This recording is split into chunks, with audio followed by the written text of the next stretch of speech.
જમ્મુ કાશ્મીરના પહેલગામમાં થયેલા આતંકી હુમલા પહેલા જમ્મુ કાશ્મીરના અનેક વિસ્તારમાં થયેલા ભારે વરસાદ અને ભૂસ્ખલનની ઘટનામાં બનાસકાંઠાના પાલનપુરના અને ગાંધીનગરના 50 જેટલા પ્રવાસીઓ રામબન જિલ્લાના નેશનલ હાઈવે 14 પર ફસાયા હતા, જેને લઈને તમામ પ્રવાસીઓના પરિવારજનો ચિંતામાં મુકાયા હતા। જો કે કુદરતી હોનારતમાં અટવાયેલા લોકોને ગુજરાત સરકાર અને સ્થાનિક તંત્ર તથા આર્મીએ મદદ કરીને આર્મી કેમ્પમાં સલામત સ્થળે ખસેડ્યા હતા। જો કે હવે 6 દિવસ બાદ તમામ પ્રવાસીઓ માદરે વતન પાલનપુર પહોંચતા ભાવનાત્મક દ્રશ્યો સર્જાયા હતા।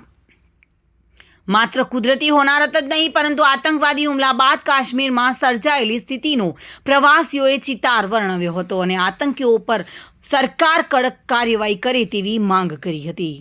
સમગ્ર દેશમાં ચર્ચાનો વિષય બનેલું જમ્મુ કાશ્મીર એ પહેલગામ આતંકી હુમલા અગાઉ ભારે વરસાદ અને ભૂસ્ખલનની ઘટનાઓ પણ ભોગ બન્યું હતું।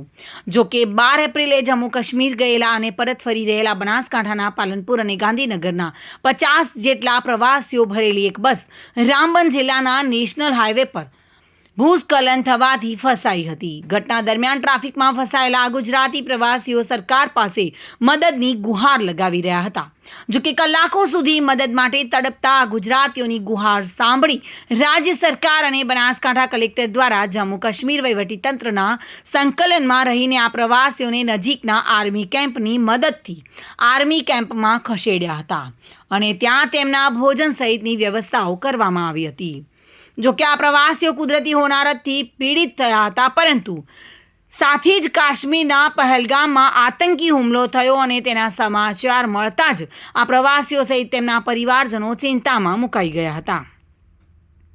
પરંતુ આખરે જમ્મુ કાશ્મીર વહીવટીતંત્ર દ્વારા ભૂસ્ખલનમાં ક્ષતિગ્રસ્ત થયેલો રસ્તો પુનઃ ખુલતા આ તમામ પ્રવાસીઓને સહી સલામત પોતાના માદરે વતન મોકલાયા હતા। ત્યારે છેલ્લા 6 દિવસથી કાશ્મીર હોનારતમાં સપડાયેલા પાલનપુરના પ્રવાસીઓ પોતાના વતન પહોંચતા જ પરિવારજનો આ પ્રવાસીઓને લેવા માટે પહોંચ્યા હતા અને ત્યાં ભાવુક દ્રશ્યો સર્જાયા હતા। કુદરતી હોનારત અને આતંકવાદીઓના હુમલા બાદ કાશ્મીરમાં સર્જાયેલી પરિસ્થિતિને પ્રવાસીઓએ વર્ણવી અને કાશ્મીરમાં પ્રવાસીઓ પર હુમલો કરનાર આતંકવાદીઓને કડકમાં કડક સજા મળે તેવી સરકાર પાસે માંગ કરી છે।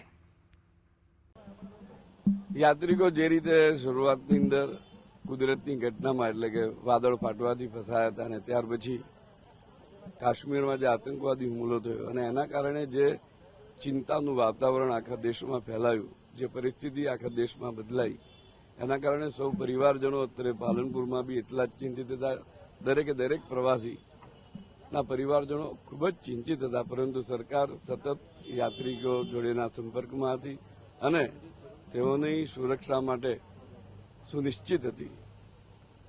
જ્યારે યાત્રિકો અહીં પરત ફર્યા ત્યારે જે ભાવાત્મક દ્રશ્યો અહીં નિહાળ્યા છે, સૌ પરિવારજનો અત્યંત આનંદ વિભોરમાં છે।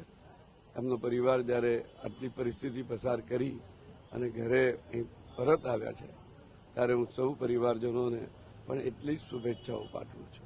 પરિસ્થિતિ બહુ ગંભીર હતી, તો અમારું મન જાણે પછી કેવી હતી બરાબર છે। એટલે હવે તો અમે સુખ શાંતિ ઘરે સુખ શાંતિ આવી ગયા છે। ખાસ અમને સહકાર આપણે ગુજરાત સરકારનો મળ્યો, તેની સરકારનો બહુ સહકાર મળ્યો। મિલિટરીવાળા બધા અમારી પાછળ હતા, અમને એમના કબજામાં હતા। 3 દિવસ સુધી એમને ખાવા પીવા 7-7 કિલોમીટરના અંતરમાં એ લોકો ચાલીને ચોકણીઓ રામબનમાં આવીને અમને ખવડાવી હતી। 2 દાડા અમે પડેલા પથ્થરોમાં પડેલા, ન મળે પાણી, ન મળે ખાવાનું, પણ આપણે SRP મિલિટરી કરીને બધા લોકો અમને બહુ સાથ સહકાર આપ્યો, જેથી અમે આજે જિંદા ઘરે પાછા પરત કર્યા છીએ। કાશ્મીર હુમલો જે થયો અને ત્યારબાદ શું પરિસ્થિતિ? અમે તો પહેલા કાશ્મીરથી અમે ચોકણીઓ ગયા હતા ચોકણીઓ જોવા માટે, અને ચોકણીઓ અમે એ દિવસે ગયા એ વરસાદ બહુ પડ્યો હતો, પણ અમે ચોકણીઓ ફરવા ગયા હતા નહીં, આગલા દિવસે અમે ગયા હતા બરાબર। ત્યાંથી પછી અમે શું કર્યું, ત્યાંથી અમે વરસાદ બહુ પડ્યો એટલે અમે જો ફરવા નહીં નીકળ્યા, પછી સાત પડે એટલે અમે નીકળી ગયા। બીજા દિવસે આ હુમલો બની શકે તો અમે તો હાજર હતા નહીં। સ્થિતિ તો ત્યાં તો બે દિવસ સારા હતા, પછી આગળ ગયા ત્યાં લક્ઝરી ફસાઈ, ત્યાં આગળ ભેખડ પડી હતી, અમારી લક્ઝરીના આગળ જ ત્યાં ભેખડ પડી, ઉપર મોટા મોટા પથ્થર પડતા, નીચે નદી હતી, અમારી લક્ઝરી વચ્ચે બહુ ત્યાં કેવી મદદ કરી સરકારે? સરકારે તો બહુ મદદ, ખાવા પીવામાં બધી રીતે સારી મદદ કરી, અમને રોકાવાની બધી રીતે સારી મદદ કરી સરકારે। ઘેર આવ્યા છો? ઘેર આવ્યા તો થોડું અમે તારીખ 19 તારીખ રાત્રે નીકળ્યા હતા ત્યાંથી શ્રીનગરથી, ત્યારે ભારે વરસાદના કારણે વાદળ ફાટ્યું, ત્યાંથી ભેખડો ધસી પડી અને રસ્તો બ્લોક થઈ ગયો. જ્યાં રસ્તો બ્લોક થયો રામબન જિલ્લાની અંદર, ત્યાંથી અમે 1 કિલોમીટર દૂર, જો અડધો કલાક કે 15 મિનિટ થોડા બી આગળ જ ને તો અમને બી જાનહાની નુકસાન થોડું થઈ શકો. પણ જે અમે અડધો કલાક રીટ પાછા હતા ને જેના કારણે અમે આજ બચી ગયા છીએ. અને જે બચી ગયા એનું એક જ કારણ છે કે અમે જ્યારે તરત જ ગુજરાત સરકારમાં જે અમે સહાય માગી અને આપણા જેવા પાલનપુરના ધારાસભ્ય અનિકેતભાઈ ઠાકર સાહેબ, આ સંસદ સભ્ય મયંક નાયક સાહેબ, પછી પાલનપુરના કલેક્ટર સાહેબ, ગાંધીનગરના કલેક્ટર સાહેબ, ભરતસિંહ ડાભી સાહેબ સંસદ સભ્ય, એમને બધાને અમે ફોન કર્યો તો બધાને અમને આશ્વાસન ખૂબ આપ્યું અને ખૂબ અમારી મદદ કરી. ત્યાંની સરકારને ખૂબ એટલું દબાણ આપ્યું અને દબાણમાં એટલું દબાણ આપ્યું કે આ લોકોને ગમે તે કરીને તમે રિટર્ન અહીંયાથી બહાર કાઢો જલ્દી. અને ત્યાંની સરકારે અમને જે એસડીએમ ત્યાંના બનિયાલ સાહેબ, બનિયાલના એસડીએમ હતા, એમને બી અમને ખૂબ સપોર્ટ કર્યો અને જ્યાં અમે ખાવા પીવાનું રહેવાનું ખૂબ સગવડ મળી ત્યાં આગળ. પહલગામમાં જે આતંકી હુમલો થયો તે બાદ કાશ્મીરમાં કેવો માહોલ જોવા મળ્યો? તે બાદ કાશ્મીરમાં ભયનો માહોલ જોવા મળે, કેમ કે હુમલો થયો ત્યાંથી અમે લગભગ 80 કે 90 કિલોમીટર દૂર હતા, તો લોકોના અંદર એટલો ડર પેદા થયો કે અંદરથી બહાર જ્યાં આગળ રોકાયા ત્યાંથી બહાર નીકળવાનું બી અમારા માટે મુશ્કેલ થઈ ગયું હતું. પહેલા તો કોઈ દિવસ આવી બની નહીં, પહેલી વાર જ આવી બની. રાતે 1 વાગે અમે સેક્શન ઘાટ ઉતરી રહ્યા હતા અને ત્યારે વાદળ ફાટ્યું, પહાડ આખો રસ્તો બંધ થઈ ગયો અને ખાઈ પડી દીધી મોટા. ખાઈ પડવાથી ગાડી બ્રેક કરીને સાઈડમાં પેસેન્જરને બધા ઉતારી દીધા સાઈડમાં. કેવી મદદ મળી સરકારની? સરકારની મદદ બીએસએફ વાળા બધાને એ દિવસે તો આખી નાઈટ અમે સુઈ જ રહ્યા હતા. સવારે બીએસએફ વાળા, આર્મી વાળા કમાન્ડો બધા આવીને અમને લઈ ગયા કેમ્પ ઉપર. આતંકી હુમલામાં અન્ય લોકો મર્યા છે, સરકારે કેવો જવાબ આપવો જોઈએ?